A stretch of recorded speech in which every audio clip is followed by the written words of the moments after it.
ஜோதிட செய்திகள் அன்பர்களுக்கு வணக்கம். என் தாய் தந்தை என் குருநாதர் திருப்பூர் ஜி.கே. ஐயா மற்ற குருமார்களின் பொற்பாதங்களை வணங்கி இந்த பதிவிடுகிறேன். இன்றைய பதிவில் பார்த்தீங்க அப்படின்னு சொன்னால், ஒருவர் பிறந்த ஜாதகத்தில் ரோகிணி நட்சத்திரம் அவயோகி நட்சத்திரமாகவோ அல்லது முடக்கு நட்சத்திரமாகவோ இருந்து ஒரு கிரகம் தசாபுத்தி நடத்துது அப்படின்னு சொன்னால், அதற்கு எளிய பரிகாரங்களா என்னன்னு பார்ப்போம். கிருஷ்ணர் படத்தை வீட்டில் வச்சு வழிபடலாம், அல்லது பேக்கெட்டில் பர்ஸில் வைத்து கொண்டு வழிபட்டு வரலாம். அடுத்தது பார்த்தீங்க அப்படின்னு சொன்னால், தேனி பக்கம் குச்சனூர் சென்று சனீஸ்வர பகவானை வழிபடலாம். அடுத்தது விளாங்குளம் அக்ஷயபுரீஸ்வர் கோவில் சென்று வழிபடலாம்.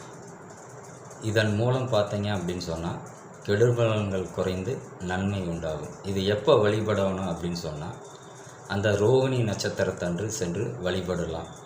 நன்றி.